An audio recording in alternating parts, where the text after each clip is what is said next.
Yeah, that's how you kick off a Monday night. Hello to everybody filing in. Those of you that have been waiting in the comment section for like the last 20 minutes, I am so sorry. We were just kind of putting the fine little details on a few things as we are going to give our official review of Vltimas's new record, Epic, which came out this past Friday. So if you haven't had a chance to hear it, you're going to get a lot of information tonight. You're going to get our side. You're going to get metalsucks.net's side as well. And you'll be seeing what that's about here in a little bit. But damn. So I think you're going to be able to hear both sides and kind of like think for yourself about this record. So, but before we do that, we're going to take a quick commercial break as we are debuting the official Morgrot Entertainment commercial. Check it out. Things that have been with us. Yep, wrong one. I was just joking. I was joking. Here we go for real.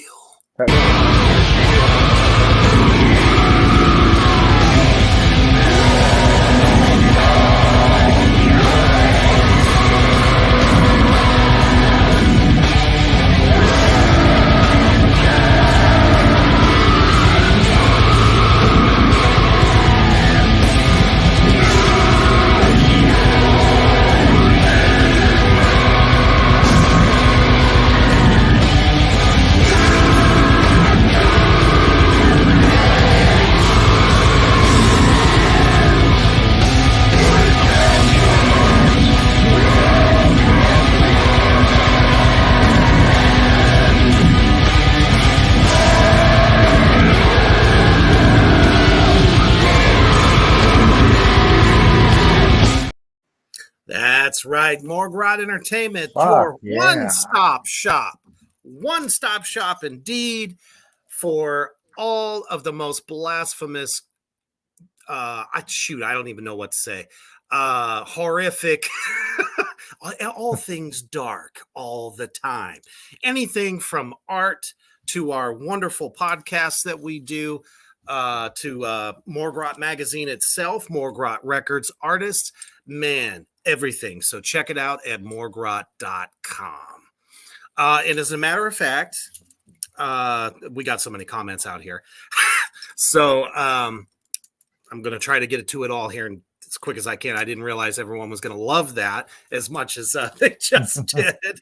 So I put on Reaper's Underground Facebook and Black Flame Entertainment's Facebook the link to get the merch. Now, the Morgrot merch, you have to go to morgrot.com for that stuff, or straight to the head chieftain himself, John Sorrell. He's a pretty easy guy to get a hold of. So if you want some Morgrot swag, go straight to him. And if you want some for our wonderful shows, definitely click the link that I posted yesterday, and you guys can order anything you want at an affordable price, and you get it really fast. So, and here we go. So Kyler says, been waiting forever. So sorry. Mousebong says, I was too early. No, you weren't. I actually thought it was really cool. I'm like, woohoo, somebody's actually hanging out. Cody, what's up, brother? Let's see. Mousebong says, nice job, Reaper. Well, thank you. Apparently, Cody really dug it too. He says, badass. Mousebong says, oh, the shirt looks nice. I didn't know it was without the background, all transparent like. Looks cool on the t-shirt. Yes, the Addict shirt. Absolutely. Which every single one of you addicts out there, if you want to support us and you love this show because y'all come and hang out with us every Monday, man, we'd appreciate that shit. Because what does that do? It supports us by you wearing it around and people asking you, hey, what is this all about? And then you could tell them. Pretty soon, just so you know, we are also going to have some official merch for the goddamn program as well. That should be unveiled later this week. All right. So as always, we appreciate it if you guys share this stuff out anywhere and everywhere so that everybody can find out a little bit about Vltimas Epic with our official review. So the floor is yours, Brother Hoofbeast. Oh boy. So if you haven't heard of Vltimas before, and by the way, thank you, Mousebong. And what a nice, did you notice that Mousebong's picture has changed too? Oh, has it? I think we know what she looks like. Oh, now. Okay. Well, pretty cool stuff. All right. Yeah, beautiful picture on there. So if you haven't heard Vltimas before, and we're about to review this album, I thought it was really important for me to go back and listen to the first album quite a bit so that I can kind of compare and contrast. The first album came out in 2019, and it is called Something Wicked Marches In. Yes. And to me, overall speaking, it's a very, very different album than this one, and I like them both a lot. So the 2019 is like really heavier on the black metal side. Big time. And it bites a lot harder, a lot more blast beats. It is super aggressive, very aggressive, maybe not as aggressive as Vitriol. And, we reviewed them about a month and a half ago. Maybe not quite that aggressive, but it's very aggressive and biting. And the guitarist just brings out all of the black metal licks and tricks throughout. It's amazing. And so then we get to this new album, and it starts off with an intro. And the intro is an instrumental, and it's real kind of dissonant. Me likey dissonance. Yes, it was tasty as fuck. So does Mousebong. She likes dissonant music quite a bit as well. And then it gets into all the tracks. This album is a lot more mid-tempo, but I'm not taking anything away from it. It's still a great album. I do have a couple of issues. One major issue with the album, and it was a risk that one person in the band took, and it's on him. And I'm all for risks. Sometimes you take a risk and it works out, and it's only my opinion that it didn't work out. Maybe you guys will listen to it and love it. So Reaper, you can take the first track after the little intro instrumental if you want. Well, and I'm so glad that you brought up the previous record, because everyone totally wait a minute, that's really funny. Mousebong says, I feel so dumb because I never really knew how to pronounce this band's name. Yes, as David Vincent pointed it out before our interview about a month ago, that it is Vltimas, and it's like some kind of like old language way of how that name is said properly. So I didn't fuck it up in the interview because I was saying Vltimas the whole time, and trust me, I felt stupid too. Me too. I was too. Did you? Okay, so we share that little bit of embarrassment, although I was a little bit more embarrassed talking to David fucking Vincent, and he's like, it's not how you say it. I'm sitting here going, Hey, let's show a clip of that. I'm sitting here going, I just said how much I love your band to the lead vocalist, and I said it incorrectly. It was like by one of the metal gods, you know. Man, we're going to be talking about so many different aspects of this record, but I was so glad that you had brought up that previous effort, because that is what got shown to the world, that this band is definitely a super group of extreme metal in every single way.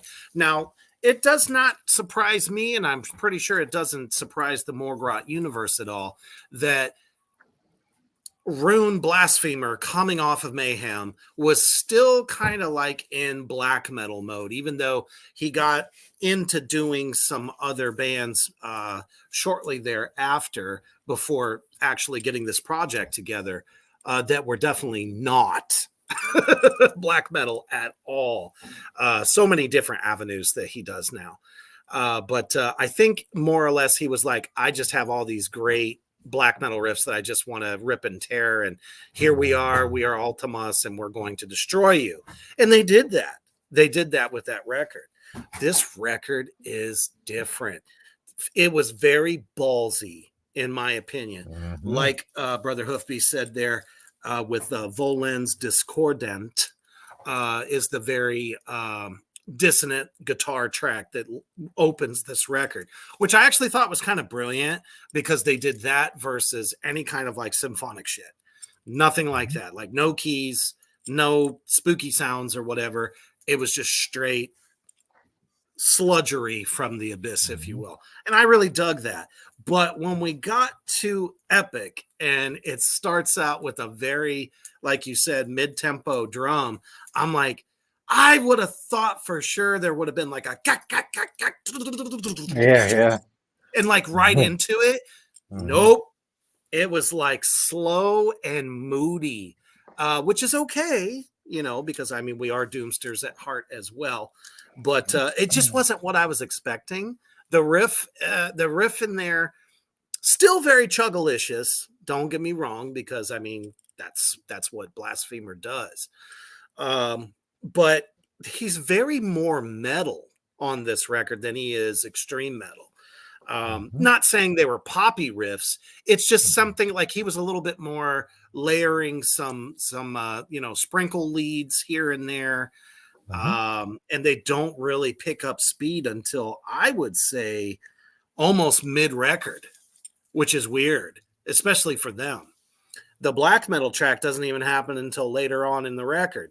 So it was like mostly kind of between this like nice little groovy kind of thing, and then some thrash thrown in there, and some like 4/4 double bass stuff that, I mean, we're talking about Flo. Flo is a beast in and of himself as a drummer. So to hear him playing so simple, but damn it, I kind of thought it was genius, because when you pull the reins back on the beast and give him a simpler drum riff to play, his fills stand out in all its unholy glory. And that's kind of what I pulled out of Epic.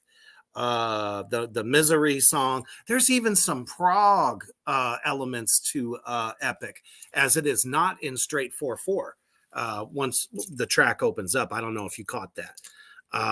The time signature, I think, is like 4/5 or possibly 7/4. Yeah, well, proggy. and like what Spotify does after you finish the album, the first song for me is from Enslaved's album from last year, Heimdall.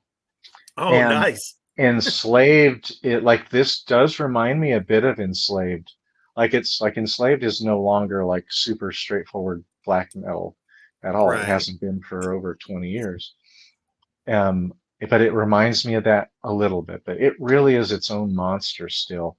And you get so much variety packed in. Like we're saying it's mid-tempo, but that doesn't mean that it doesn't lack a whole ass load of creativity and variety in there. And it's super tastefully done, professionally done. The production is out Astounding. fucking standing on this. Amazing. One hell of a Super clear. record. Everything so super clear. So one of my minor issues is coming through on this song, though, on Epic. Epic is the first track that has vocals. And before I say this, David Vincent is and has been for many years. After I did not like him on Altars of Madness, but once we hit Blessed Are the Sick and then Covenant, and then Domination, he's one of my top 5 favorite vocalists and always has been. He's a super intelligent guy. He does take risks, and he shat the bed with a risk in 2011 with Morbid Angel on the Allude album. And so it's when he tries to get rock and rolly on us, or industrial rock and rolly. So what he does in this Epic song that I personally don't like. Let's see. We're following you with this. Yep. Okay, Mouse Long. So what he does is he's doing vibratos on the end. So he's going like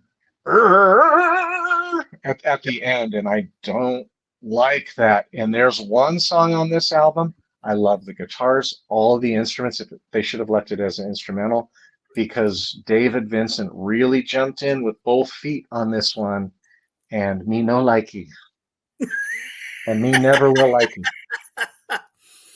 I'm so glad you mentioned that. I was going to let you have it. I didn't want to hog all the spotlight. So at some point, David was listening to some later Danzig a little too much with the Cookie Monster gurgle, is what I call it.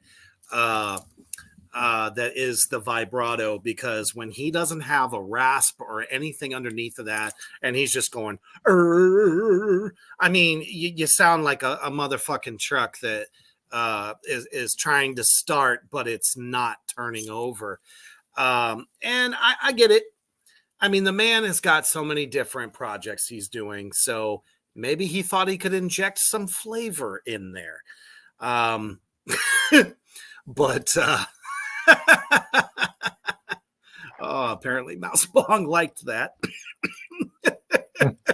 I mean, come on, anybody can do that, and I just don't have, his credibility in the metal community as a vocalist, so I would never do that, because I really like this record in so many ways, and the fact that David uses so many different styles of singing, some which are very, very cool. Everyone praised the fuck out of the Gregorian chant that he does on one of the tunes, but you're going to be amazed that I will actually agree with metalsucks.com on one aspect, and when we get there, I'll let you know. But yeah, that was definitely. But what a damn good solo coming out of Room. Very tasty solos, man. Oh, he's superb. And the black so metal tight. licks. Yeah, and the black metal licks that he throws in, he does everything that I love. The arpeggios, the little hitting the last the 3 high strings open, and it does that chime, chime. I love that stuff. As it's holding the kind of empty space in between hits from the snare. I love that stuff.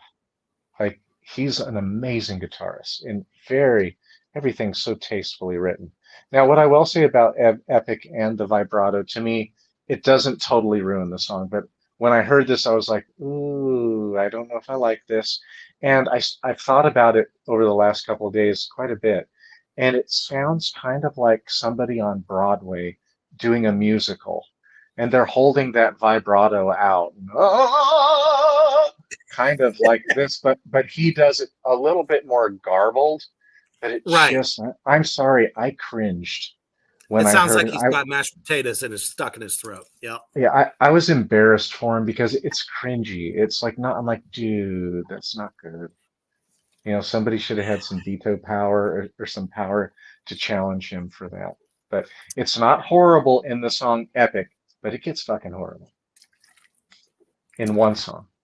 It does, which is why I feel like David kind of like gets his cred back by the next track. With he even says it better than I do. Miserere. It's kind of Miserere, I French. think. Okay, there it is. Miserere, I think So that's it. with this song, I think was probably between that and the black metal track that comes up a little bit later are the best times of him vocally. Because he can switch it up from whatever he was trying to do with Epic to absolute badassery. And in this case, which Miserere is a little bit of a different kind of track, but it's definitely heavier than Epic was. And it's kind of funny that you say that. Mousebong says, it's just going to be hard when I tell people to check this out because the first song is epic. And that's why you tell them start on track number 3. That's what I would do. And we're actually going to listen to a little bit of it. And they cannot ban me for this because this was public. This is the face of love. Some around the misanthropic family point of view. Hate. I am a mirror, won't deviate. Reflecting all the ends with pleasure. It's nothing new. It's nothing new.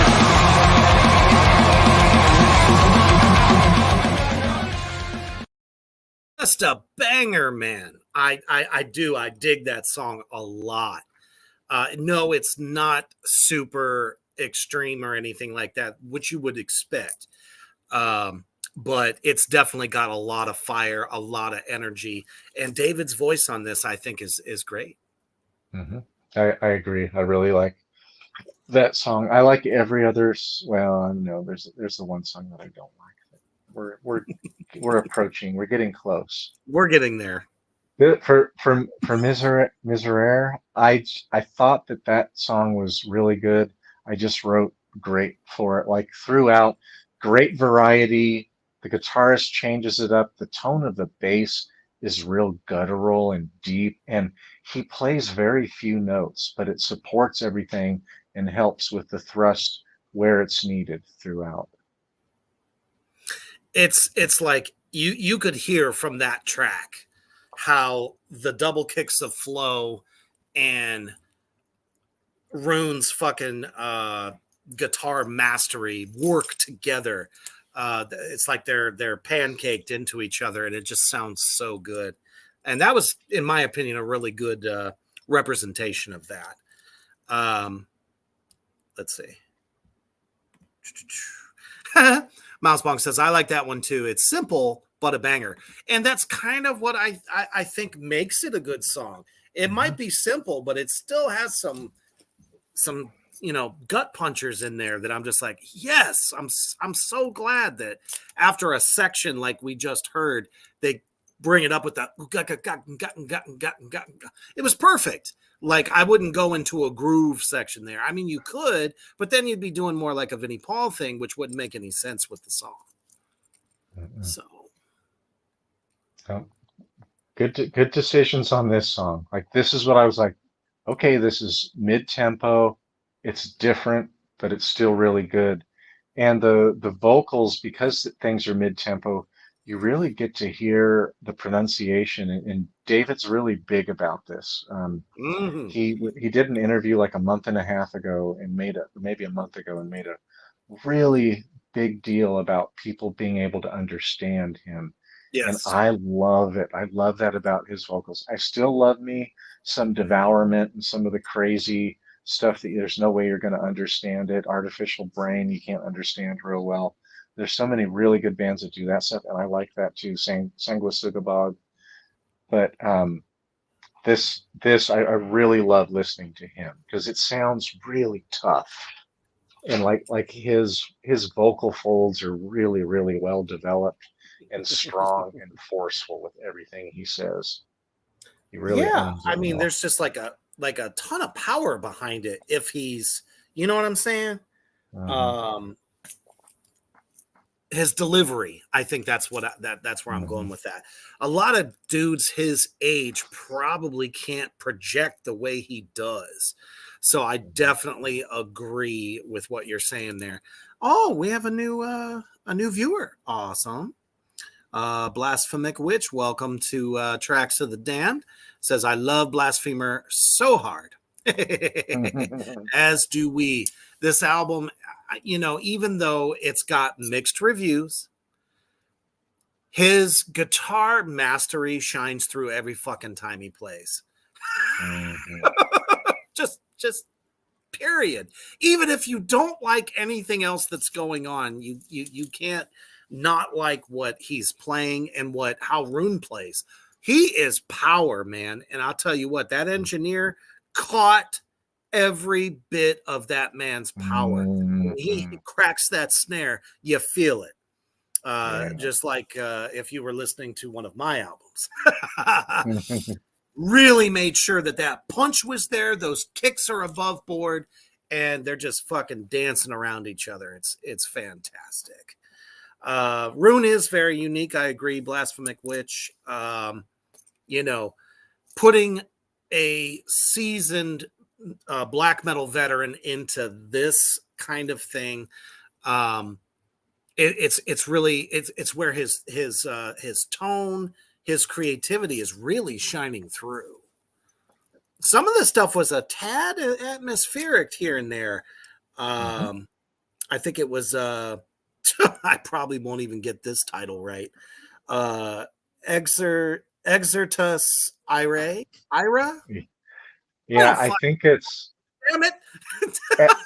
Exercitus Array. Oh, there you go. Okay, you did better than me, so you get the gold. 100%. You get the gold star.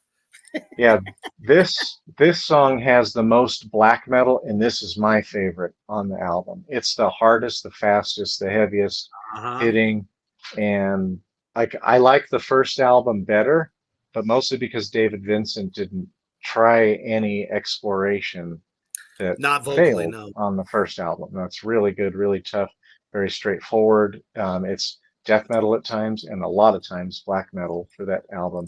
This one is a real big mix, and I love that. Like, I will go back and listen to all these. I'm sorry, but there's one song I have to fast forward through because of David Vincent. Yes. It's sad but true, folks. Totally, this was shades of that fury from Something Wicked. Just it was like I had 3 tracks of regular David's voice, and then all of a sudden he pulls out the super low danglers on his voice on this one, and it was just like the power is back. I think a lot of it has to do. No, Kyler, no. He said, just had to ruin the fun, David. No, we're not ruining him. Oh, it's okay, Babylon. As long as you got some gummies and some wine, you're good to go, brother. Let's party together. We're just having fun talking about Vltimas, and we're getting to a point where we're getting a little bit more technical about this record. It's like, man, if they would have had, honestly, because like you, Hoof Beast, and everybody out there in the Morgrot universe, we love the diversity on this record. It is really fucking cool. But if we had 2 more songs like Exertus Ire, I think everyone as a whole, critics as a whole, probably wouldn't be so against some of what's going on there, because you'd have balance, which is something that David and I talked about as well. But as a record, I think the track listing. I agree too.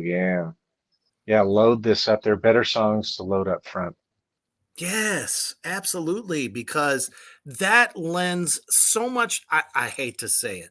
It's like planning the perfect set list if you're going to be playing a big show. It's like when you're making a record, you want to make sure that each song flows into the next and the intensity is like a constant build to a big fucking finale.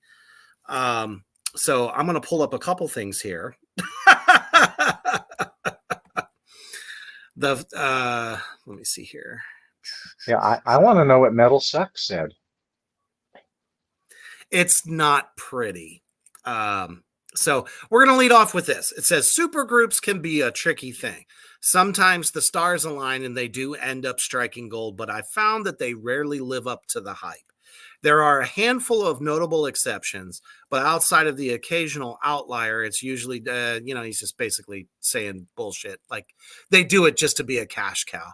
But it says, sadly, Vltimas, which also features legendary Cryptopsy drummer Flo, and of course, Blasphemer, falls in line with the majority. It's a cool concept on paper, but the execution with their new album, Epic, leaves much to be desired.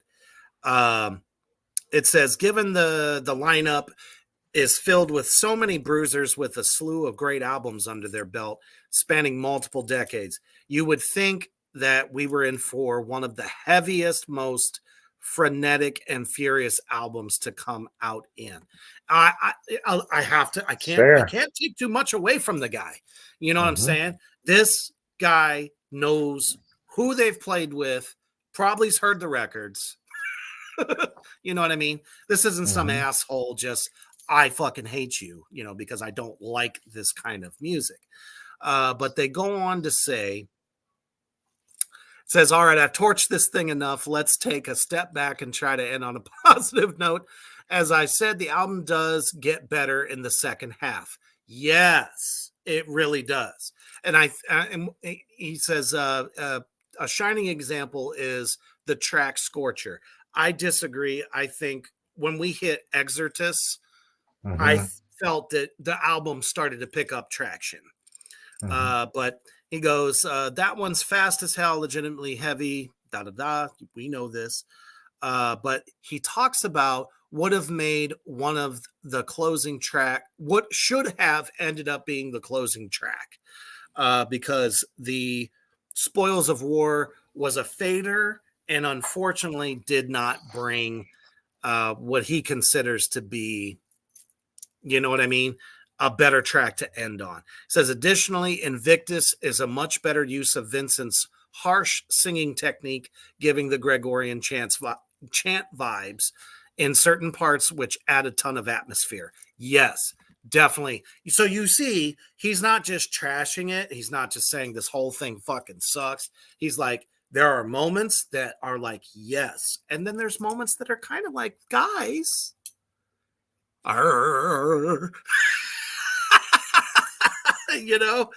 Not shouldn't have happened. So I thought that there's a little bit of what I agree with and a little bit that I don't agree with. I don't think that this band is a mistake. Every time a band tries to get creative, all these fucking little pencil guys start talking shit.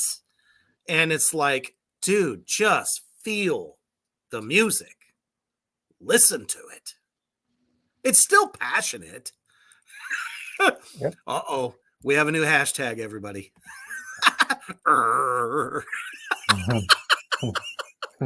That's it. I'm hashtagging it. It's happening. It's going to happen for a while now. That's awesome. There is one track that I absolutely do not like. Mephisto Manifesto. Thank you. I'm with you. I knew you would be. Dude, that track should have never fucking happened. Should have saved that for a B-side. They took a right turn down Rock and Roll Avenue, and fucking David Vincent stopped at for Dairy Queen and got him some on that avenue. Then he went and got some cheesy fucking chili fries, and then And then he used the word manifesto. I don't know if I hear that fucking thing again one time, he's like, I don't know if I can do it right now, but he goes like, manifesto Sounds like a over pizza. and over and over and over again. And this is one of my big pet peeves that happens with washed up songwriters. And I'm not saying he's washed up because he did great for a bunch of other songs, Right. but anytime, and I'll tell you to go back, like Lamb of God had Ashes of the Wake, and then Sacrament came out. Great fucking albums. And then when Wrath came out, they stopped the groove and they got more rhythmic. And then fucking Randy Blythe's songwriting, he started using these single words that you just continue to repeat. Where's the fucking creativity out of one of the biggest metalheads that I admire out of the whole world? When you say manifesto, I think it's like 16 times and it's sung out long. Every time he sings it, it lasts 7 to 10 seconds. Manifesto, but he does it in a more garbled way. But it's like that's what I get in my head with the vibrato all the time. But the song is good, but it is the most kind of mid 80s Merciful Fate, Motley, old Shout at the Devil, Motley Crue kind of type of metal for that song. It's still good. If it was an instrumental, I would love it. But Mephisto Manifesto, no, thank you, David. It was. Not like bad idea, and shame on the producer for not saying, "Dude, this just doesn't sound good. This is cringe." He was probably afraid to say anything. He was like, everyone else is happy with it. I'm not going to be that guy. I'm going to take my paycheck and run. Yeah. Whenever a songwriter does the chorus with one word and repeats it 4 times or more, they are creatively bankrupt. I'm sorry. He is for this song. Bad mistake. Yeah, definitely. I definitely agree with that. I think he basically was trying to make us, and this could have been lyrics that he wrote not even thinking about this record, and was like, hey, I have this and I like what the rest of the band is doing. Let's see if I can make it fit. And that's how he made it fit. I mean, we've seen Yes. that happen. He forced it and it does not fit. And this sounds like he's doing some Phantom of the Opera on stage. Like if that's what it reminds me of. Like it's cheesy.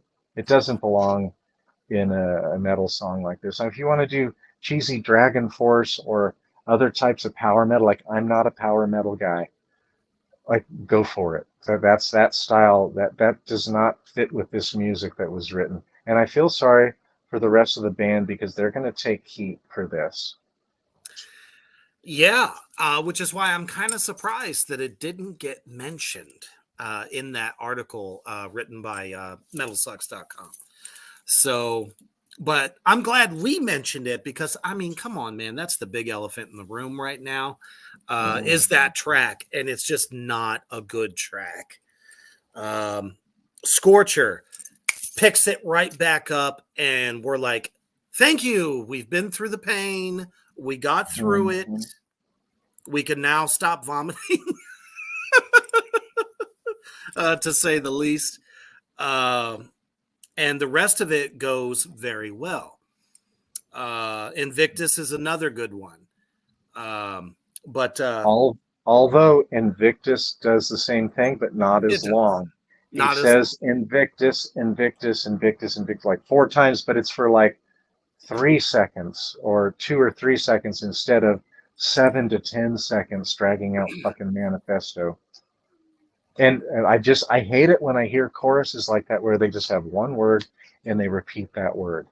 Like in Ashes of the Wake with Lamb of God, now you've got something to die for. He repeats that like 4 times, but that's more than one fucking word, and he changes it up a little bit. It's fucking awesome. That stuff busts balls. when it has a little bit more, creative flow with it, and like you said, changing it up, it gives it different layers, different dimensions, different levels of heavy. No, Blasphemic Witch, we did an interview with David Vincent, the vocalist of Vltimas. We were going to speak with Rune, but due to some unforeseen things that were out of everyone's reach at that point, we weren't able to get Rune on. But we hope to get him in the future because I love the dude. He's awesome. So yeah, and I definitely agree with Mousebong on this as well. Scorcher is fire. Absolutely it is. And to answer your question from a little bit way back, I am drinking Canadian's finest as usual. Always with the black velvet, only this time it's the 10 years aged version, so it's got a little extra bite.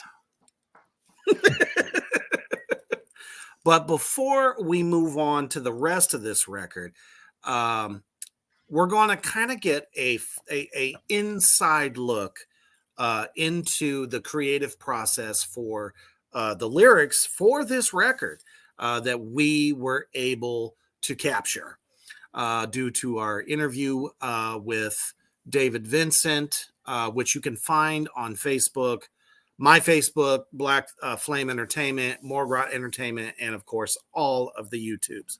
So check this out if my computer is going to work with me. Here we go.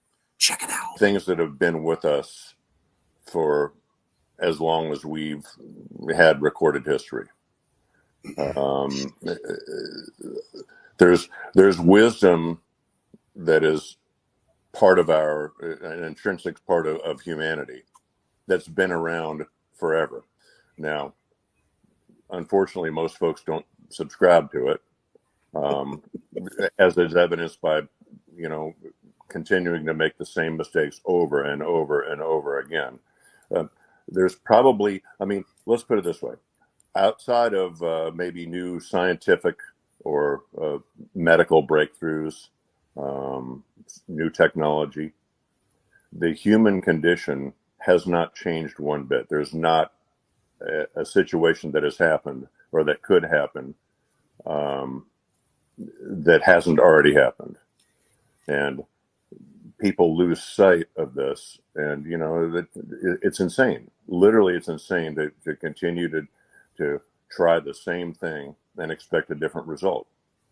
And I know this as a student of history. So I don't know. This is the frailty of humanity in the fact that we can't, with all this, everything emerging around us and everything getting smarter from a technological and scientific standpoint, medical standpoint, we are still prone to these ridiculous emotions that we have. And I guess there's beauty in imperfection, but. So there, because Rune Blasphemer had talked about in a previous interview that he can't really speak for what David writes about, other than he just calls it apocalyptica. And that was kind of like a really good look into what what was going through his head for this record, because there's definitely themes running through here. And like he said, being a student of history and all that stuff, we can kind of pull that out of a lot of these songs. It's just unfortunate that one of them was Manifesto.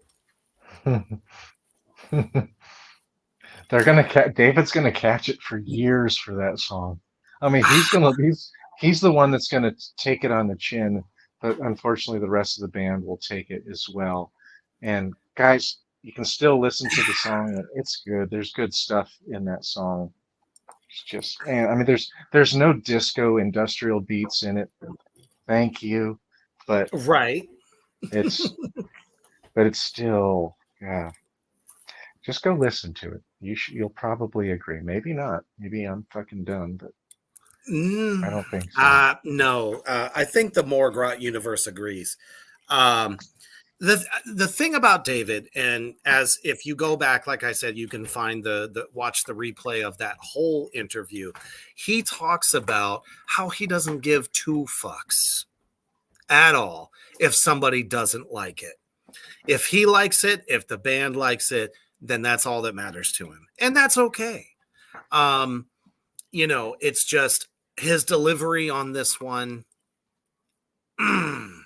You know, just because he's bringing that up, it bothers him to some extent. That his ass was exposed big time for Elude Divinus, whatever, Satanus, whatever, in 2011, the Morbid Angel record that people love to put on their worst albums of all time. And I don't think it's worst albums of all time. There are a few good songs on there, but yeah, it Well, does some and weird it things and actually stuff. spawned from one of the questions that John Sorrell asked him of Morgrot magazine. He asked him, "Do you ever take shit for doing rockabilly and a country album?" And he just basically said, "Hey, it's not for everybody. If you like it, great. If you don't, go fuck yourself." I mean, that's just him. So I'm sure if somebody was to criticize him about this particular song, he'd probably have the same attitude, or I don't know, just be like, next question. uh, but, anyways, so how do we feel about Nature's Fangs? I just wrote great. It's not as powerful. I mean, it's real good, not super powerful, and Spoils of War. I agree with the guy in Metal Sucks that it really isn't a kind of an end cap, and it does kind of wind down and let you chill out for the rest of the evening sort of song. But it pulls out all kinds of cool black metal, like kind of Freezing Moon Mayhem stuff in there that's Yes. slow and atmospheric. And like I said before, hitting those three higher strings open and that just chime and chang. I love the way he uses the slower Oh, my space. goodness. It's like, Satan's choir just, oh, you know what I mean? Hmm. Um, I love it when he does that because you don't really get to hear a lot of that in black metal, period. Now, there's a little bit of it, I would say, probably in Behemoth, but there's a difference in how Nurgle would do it versus how Rune does it, and the way he did it, it just really kind of gave a nice, like you said, a nice atmospheric feel to it. Let's see here. I like the riffs in Nature's Fangs. Nice guitar tone, nad old blackened sounds. Hmm. Yeah, I feel that. I do. Um, there's so much, like you said, many times, throughout our review here, that Rune sprinkles in the black metal every chance he gets, no matter what the song is doing. Hmm. It's in there and it's tight and it's brilliant. And I love that. Yeah, He's like one of yeah. the guitar players that figured out how to do that, I think. Yeah, that's perfectly described. Like he nails it. Um, like one of the things when I listen to this album, or when I listen to Something Wicked Marches In, is I kept hearing kind of black metal meets death metal, so like a blackened death metal Mm-hmm. of Behemoth. However, better. I like it a lot better. I Oh, think it's way better. I think David's vocals have way more balls and push than Nurgle's, and I think the black metal Rune's guitar playing is way better, and in the way it's mixed, it bites way harder. It's heavier. It has much more of a black metal flavor, although it does have death metal flavor in it as well. But I kept going back to like Behemoth's Evangelion, and I love that Mm, album. That album is really good. it's It fantastic. reminds me more of that album, and that's for my behemoth. My favorite behemoth is Evangelion. And I think for the most part, it's everybody's, but world renowned is the Satanist. Yeah, I like it. I just don't get into it as much. It wasn't like heavy enough. It's kind of like how I feel about Epic. And Ultimas is Epic versus Something Wicked. I kind of feel the same way. They're good, but I'll take Evangelion any day. Absolutely. Let's see here. So, back to metalsucks.net. They had something that we share. He says, and another thing, what the hell is with that weird vibrato in David Vincent's voice? Yes. I know he's gone on record to say that he wants to hear more clear enunciation in metal vocals, which I respect, but I didn't think this is what he meant. Every time he belts it out, like it literally sounds like somebody walked into the recording booth, grabbed him by the shoulders, and started shaking him as hard as they could while he was singing. It kept making me laugh, but not in a good way, because all I could think of was that top hat he always wears tumbling down to the floor. And he does mention this. I swear, if I have to listen to that doofy ass chorus from Mephisto one more time, I'm gonna lose it. Fuck yeah. Thank you for saying that. Thank you. This is like one of the first times one of these metal journalists actually knows what the fuck they're talking about. Yeah, I agree. Yeah, we have to email that dude and say thank you. Here's a link to our review. We're with you. Sometimes it's like what one person thinks is catchy and will be lasting to the rest of us could be, I don't want to hear it again. You know, it's like when my daughter plays this one video game. As soon as that song starts playing, I'm like, damn it, it's stuck in my head now and I'm pissed. Yes, it is catchy. It's fucking cheesy, but catchy. Mm-hmm. It's like Velveeta cheese or Cheese Whiz. Like I'm like, I know this shit's unhealthy, but I'm thinking I Dollar don't even eat General cheesy. brand spray cheese, which is pretty much the lowest form of cheese there is. And he perfected it on that song. God damn it. So, I mean, obviously, there's been some differences, you know, between what we've said, what he said, but kind of not too far apart for the most part. It started off weak, and we just got to let you guys know that. Now, it's not that it's bad, because it's actually good, but that's just not the way they should have started the record off. I think track listing was a huge biff on this record. Yeah. Well, I just think David, just for doing vibrato on that first song, Epic, like the first song with vocals, that was not a good choice. I mean, if you like George of the Jungle or Captain Caveman, you know, that's it does sound like Captain Caveman. Yes. I hate to say it. Oh, I used to love that show. I would probably never say it to his face just because I don't know, but it's what it reminds me of. Let's see.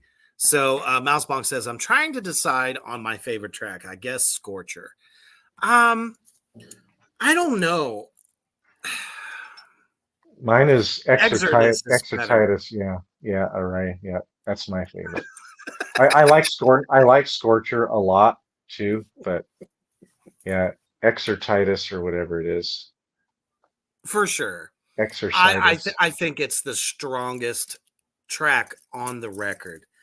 So I don't know. We leave it up to you guys. as far as how you feel about this record. Overall, it's a solid effort, but really, there's only one track that it's kind of like we have to skip it. Mm-hmm. And that's because you don't want to be hooked into that fucking Satan's awful fucking word manifesto for too long, because I guarantee you it'll make you just go to pieces. Cody says, I'm going to have to try it all the way. I didn't make it through the first song. Oh, man. Out of the mouths of our beloved Cody. He said he couldn't even make it out of the first track. Dude, I'm telling you, when you hit Exodus, Miserere, actually, when you hit Miserere, see, that's what I would say. Start with track 3. Okay. Is that track 3? Yeah, I guess it would, because the first one's the intro. So track 3, then go through the 4th, skip the 5th, go straight to Scorcher. And the rest of the record is fine. There's some really good moments here. And I have to wonder, does this have like diehard, Morbid Angel Mayhem fans like at odds, or? I think a lot of the Morbid Angel fans are dissing on David as well, because it's like it made me feel like Morbid Angel's Elude album from 2011. It's like, oh God, bad choice. So did he do some like funky vocal stuff there too? Well, they had some kind of disco. Yeah, it was funky vocals, and it was disco-esque kind of industrial beats where he repeated one word over and over, 1 or 2 word phrase over and over and over. And it was just really, really boring. And what year did that come out? Like 2011, maybe 2012, but I think it's 2011.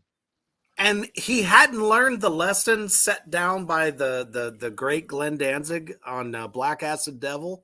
Get the fuck out of here. Now, that album is not that bad. That Glenn Danzig is the king of that, and his left lazy Kyler nipple.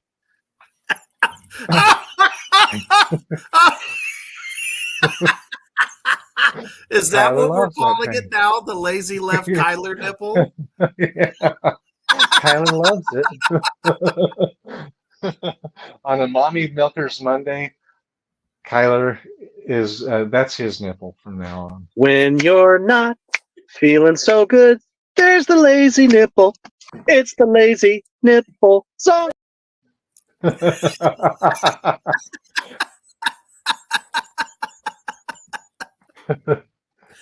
Oh, I'm dying. Oh, I mean, that was just, that just made my whole week right there. It's now known affectionately, Kyler, because we're not making fun of you in any kind of way, shape, or form, but it is officially the lazy left Kyler nipple.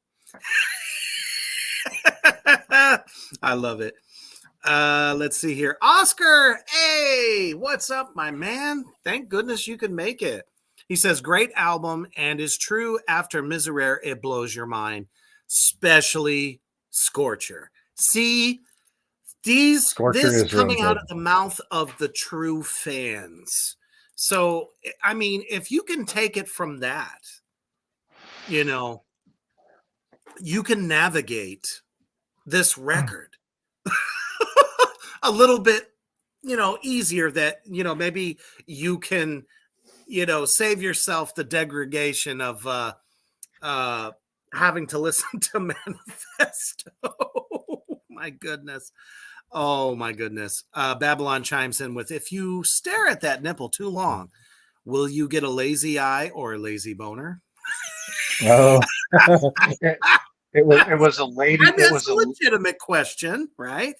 We were introduced to the lady boner last week, and now it's the lazy boner this week. Question is, do they oppose each other? So Oh, many great isms Matt, around here. I Matt, I absolutely could love it. say so much more. Huh? Now that we're toward the end of this, I want to bring up another pet peeve. And poor David, Sure. he's in the firing line of fire again. Mm. David, I saw you on tour with Morbid Angel. I think it was 2013 or 2014. I could tell your hair was thinning up top. You don't have to go back to the Victorian age and find all kinds of hats to wear, or go to the redneck age. He has some black redneck cowboy hat that he wears sometimes. It's so fucking cheesy. Dude, it's okay to shave your head. By the way, if you go back in my Instagram when I was scuba diving and stuff, my head was shaved as low as I could go without using a razor. I I look fine that way. I'm fine with my manhood without having long hair. I choose to have long hair now because I'm not scuba diving and it's not in my face all the time. But David Vincent, the hats you are wearing are fucking cheesy. It's not good stage. Like he wears this huge Undertaker overcoat now, like he's the vampire hunter, and he's got this hat this big O hat that he wears, and it just looks awkward. Like he can't move. He has to be kind of stiff while he's doing stuff, and you can't jump around and get the crowd into it and stuff like that when you're wearing that costume. Man out there, just shave your fucking head. Like, or do Jean-Luc Picard from the Star Trek series and just leave a little bit on the sides, but keep it real short. If you want to fly it long, like that's fine, but you don't have to wear a hat for everything. The world doesn't think poorly. Like that's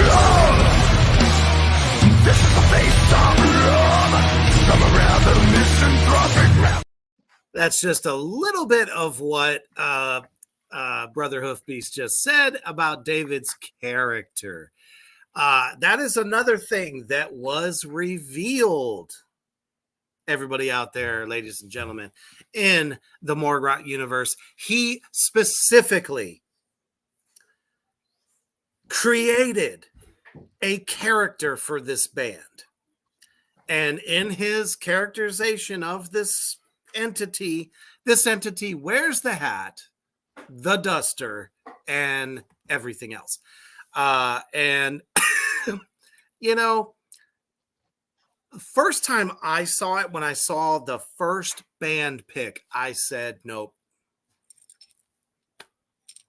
We are not about to have a beloved WWE wrestler yes, yes. impersonated in such a terrible way in the front man for this band, and he feels very strongly about it, and that's fine.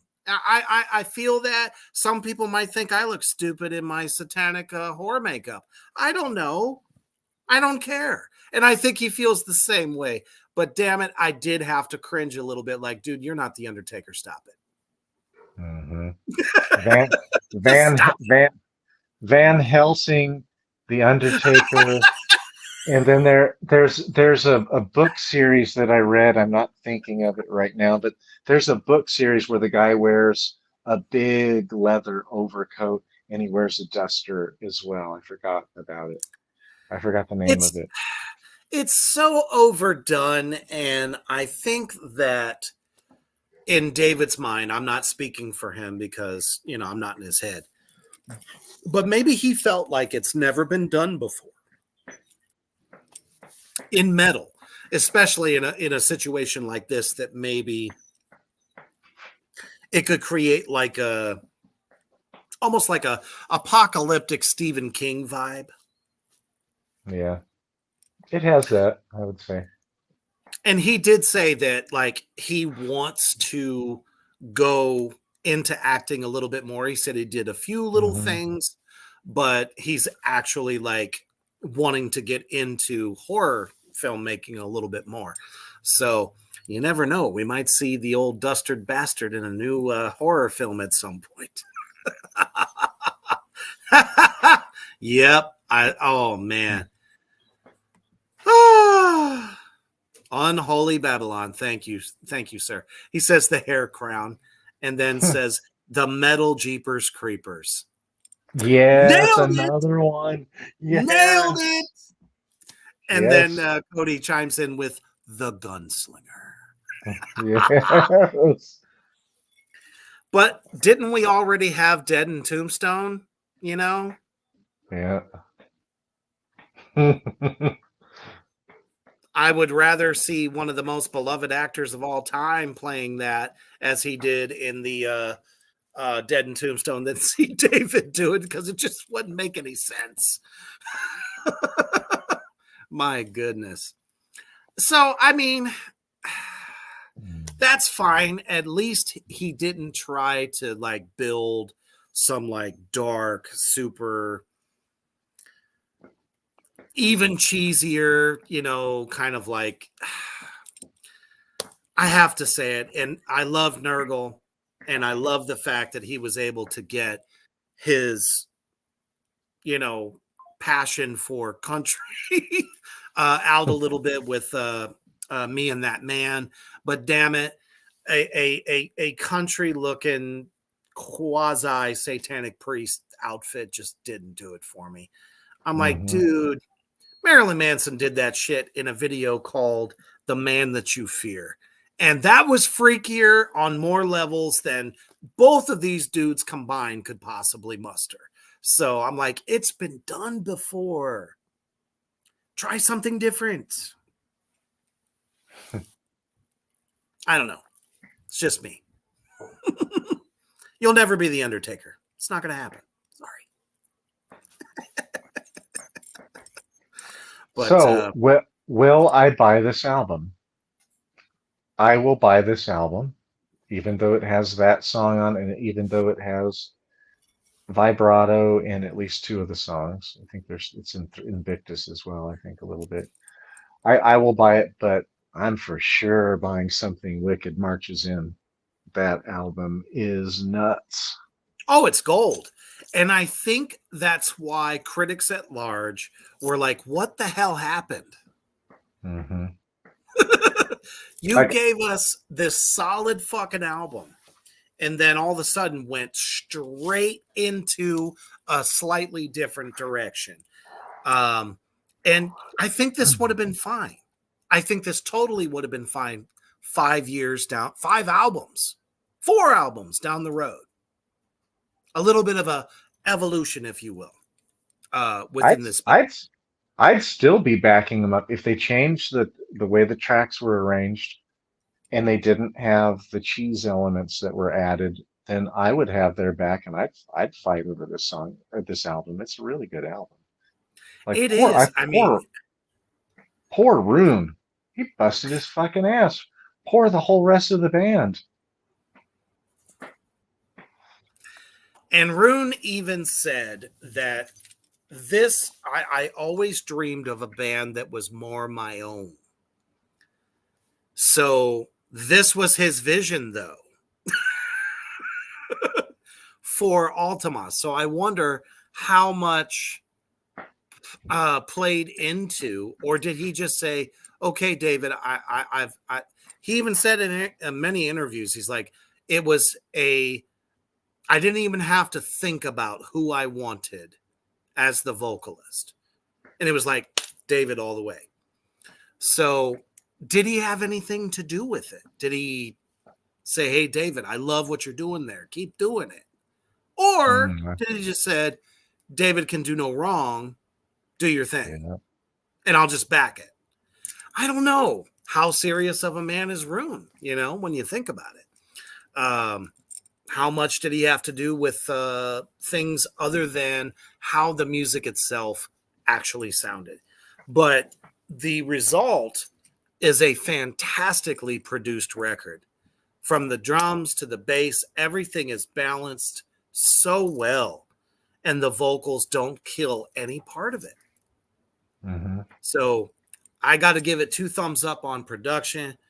There was a couple of hiccups, guys. You know, we're not going to lie.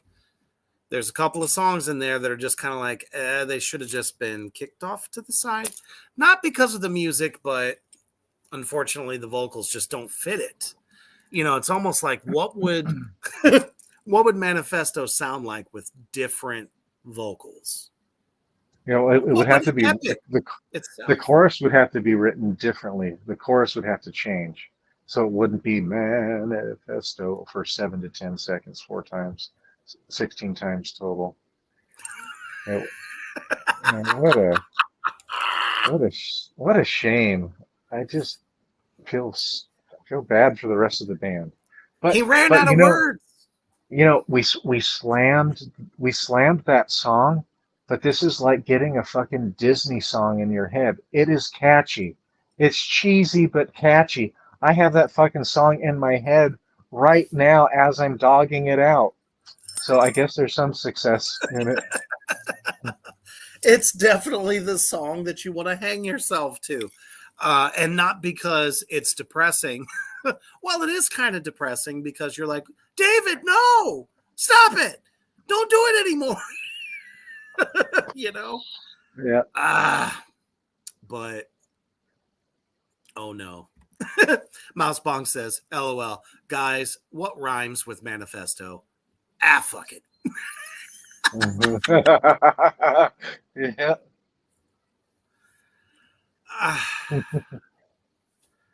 I made a big batch of pesto. That's exactly what I was thinking of. See, we found it. Mouse Bong came up with one too. Pesto. Yep. Creamy pesto. I like to eat tacos del fresco. I love it. Yes, exactly. You might as well put it to the tune of food because you basically have to emotionally eat after hearing that chorus. Or if we want to follow the new Crow movie, we could call it something like Manifest Bro.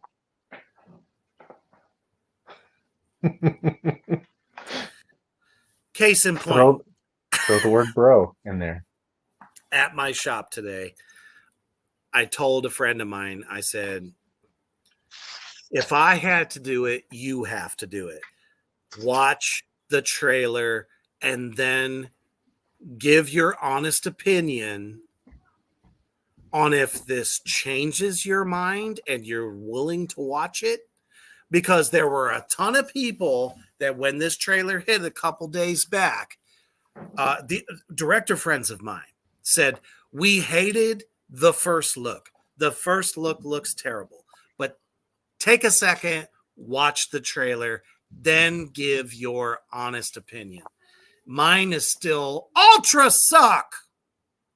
But if you're a true Crow fan, check out the trailer anyway. See if the result is the same as when you saw those first photos. That's all I can say. It's on YouTube. Check it out. It's like I told my director friends, I said, look, I'm going to be honest with you. Finally. I will still watch this film, but I will wait until it hits Netflix because I'm not giving them a single dime. That is my protest. I will not spend that $45, $50 to get the popcorn and the fucking soda. Maybe some of them have bourbon. We know this. Theaters, there's some new theaters out there where I could get in a recliner and watch this thing. I'm not going to do that because you know what's going to happen? I'm going to fucking fall asleep. And when that happens, that means I hated it. So Netflix, I already paid for it. No big deal. But I'm not giving that movie a single red cent. No, I will not do that. You know, Reaper, I just had a thought. Next fall or next spring, if we get to go and tour some songs, people know that we drink bourbon. Both of us drink bourbon. I'll bet you people will bring us bourbon to the show. I mean, there's no better gift that I could think of But if it's that peanut butter shit or fucking apple, no, I want good old Americana bourbon. That is what I love. Yep. Okay. Oh, Babylon, Babylon, Babylon. Yep. He says, play, man, I want to Fisto backwards and see what happens. I guess that's the Fisto on the way out. I don't even want to think about that. That reminds me of a bad trip to the proctologist. And let's face it, that's not fun for anybody. Well, maybe for some people, but not me. well, David Vincent with his wife, he's in a band called the Genitorturers. So I think they could have a song about the Fisto in there. He's not married to her anymore, though. Maybe that was the point of the breakup. Yeah, may that band rest in peace. It was more industrial stuff that I, like.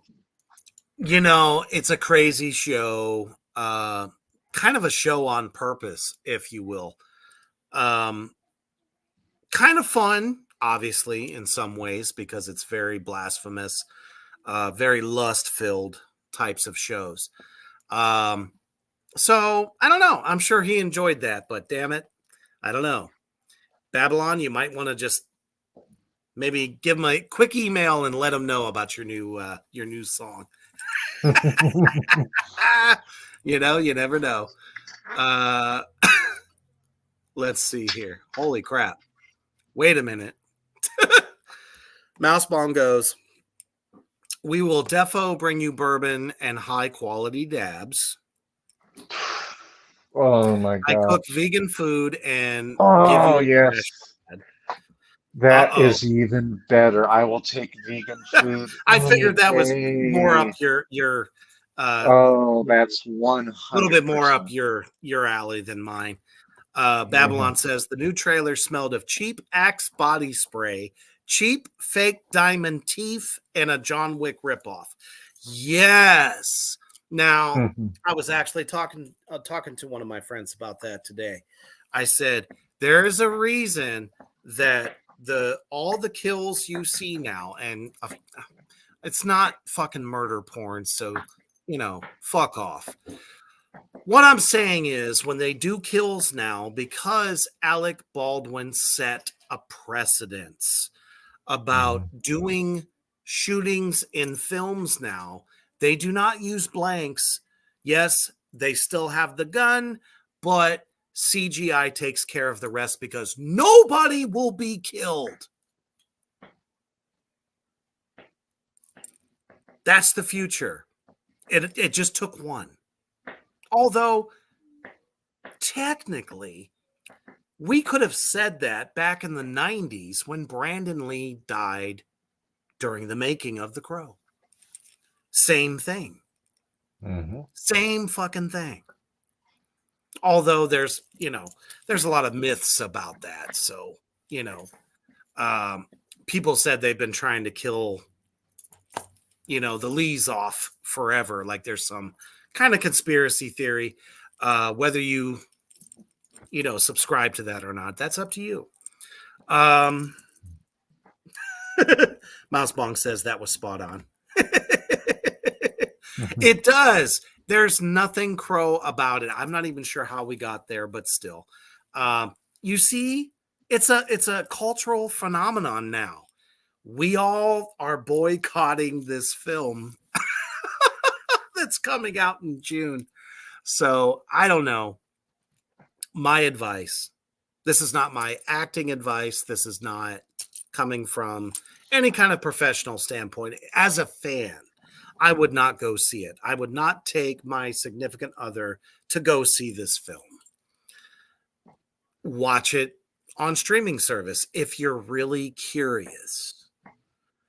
And that's what I'm going to do. I'm doing it out of curiosity to see if there's anything good I can say about it. I don't know. You can always turn it off. Exactly. That's like the best part. Just like we can always hit fast forward or skip on Mephisto Manifesto. Exactly. Guys, we live in a YouTube and a Spotify, Amazon Music, Apple Music age. If you don't want to even give that song a try, skip over it. Other than that, this album is very good in a lot of different ways. It hits a lot of different subgenres all at once. You know, take David's little vocal thing, just a little bit, maybe. It's not so bad in that first track. But again, if you're going to recommend this record to somebody, definitely tell them to start with track 3. That's all. But as always, yes, we do have to give it a rating, don't we? So Mousebong says maybe 3.3. Yep. I was going to say 3.5. Yep. Okay. I was actually going to be generous and give it a 4. It could be that good, but God, the vibrato just drives me nuts for at least 2 of the songs. Yeah. And unfortunately, that's huge. That's, something that can kill an album. Ozzy did that, I'd say 3 times. Once he starts crying, the album's over. In my opinion. So if you're a black metal fan, you will dig some of this. If you're a death metal fan, thrash metal fan, you'll dig a lot of it. If you like a mixed bag, you'll probably definitely like it. But vocally, there's going to be some moments that really irritate your ears.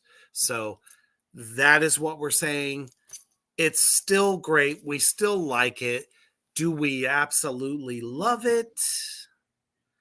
I can't go screaming down the street, fucking naked, going, I love the new Vltimas fucking record. No, I can't do that.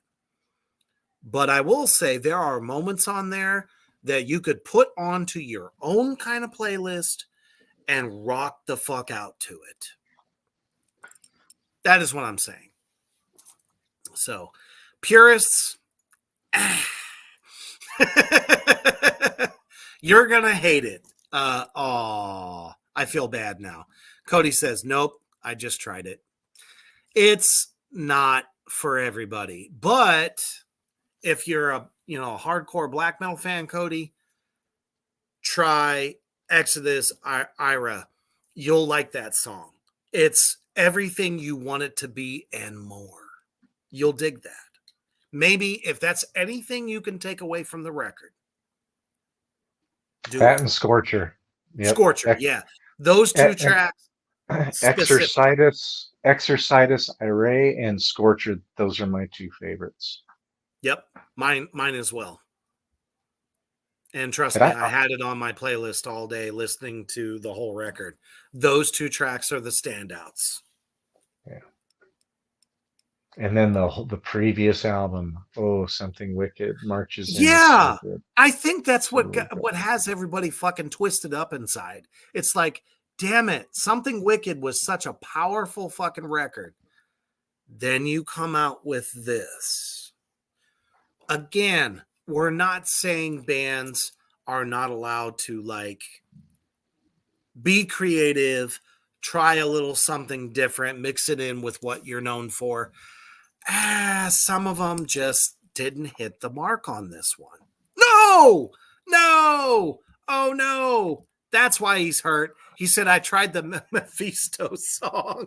Oh, that's what I thought. We told you not to do that.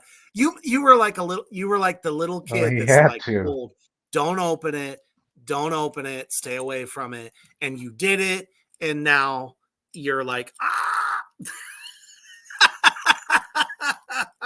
we told you not to do that. I would have too. I would have. Mouse Bong, you fucking rock. She says he pushed the red button. Yes. Yes, you did. Shame on you, Cody.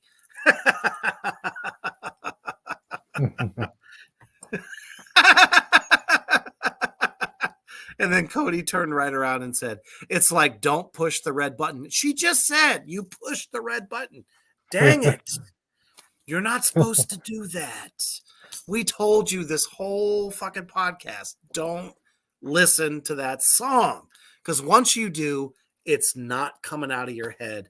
And it unfortunately ruins the rest of the record for you. But right after that, Scorcher picks it back up and makes you feel whole again. So we thank you guys so much. This is our official review. Don't even take it from metalsucks.net. Listen to it for yourself. But as professional listeners, professional lovers of metal that we are, we're telling you, just don't listen to that one song. That's the only one. Every one of them will listen to it. We've talked it up so much, they all will listen to it. Yeah, they're so going to do it. I would. I'd be like, fuck that. I want to hear this bullshit. Right. I want to have a laugh. It's like a drinking challenge. They're like, I will drink the Kool-Aid.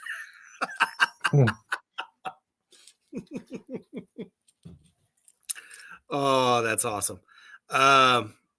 Let's see here. Oscar says, I like weird and experimental records. I think I'm the only one from my friends that likes Ilium, Divinum, and Sanus. That's it. Okay. Yep, that's the Morbid Angel that came out in like 2011 or 2012. And that's I like it okay, but there's just a couple songs I don't like. It's not as bad as all these metal reviewers make that album out to be. Right. Oh my goodness. I love you, Cody. He says, depends on how much sugar is in the Kool-Aid. Man, there ain't no amount of sugar you could throw in that son of a bitch to make me want to listen to that song again. I refuse.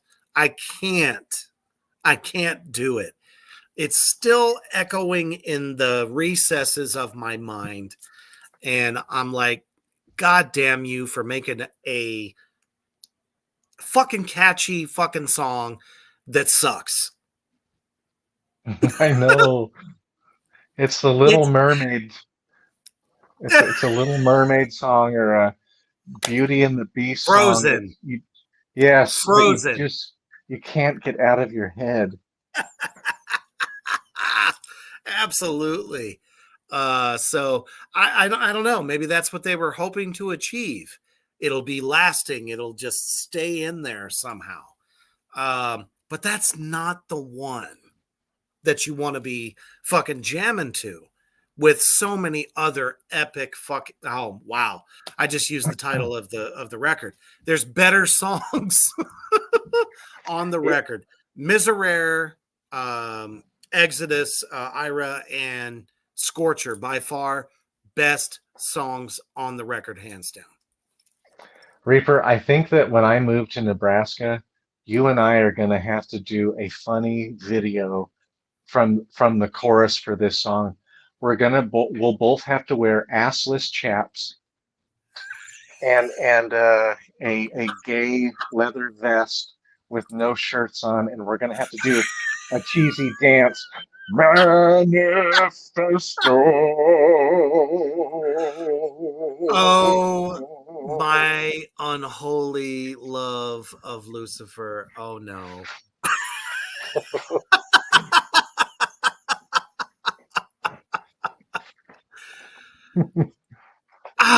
That's about as interesting as the idea of me singing the Chino Moreno song that I used to sing about Chino of the Deftones,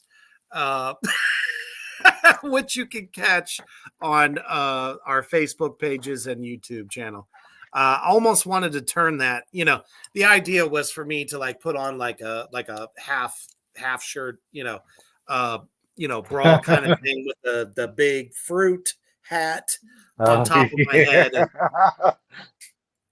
I was going to do the whole thing. I had a whole song, I'm sure people would like this better because there's leather involved. What the hell? Mousebong says, can I film?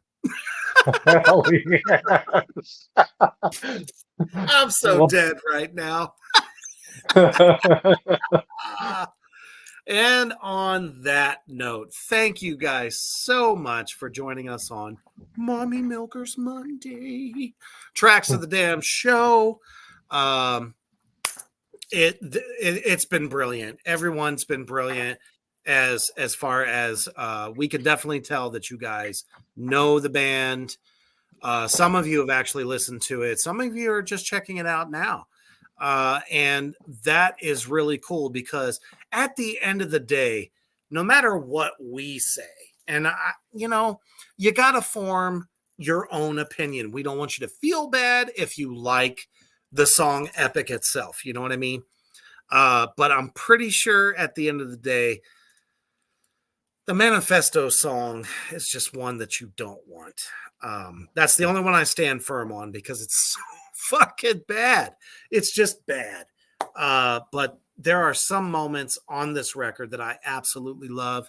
And definitely I am very thankful for David doing the interview with us.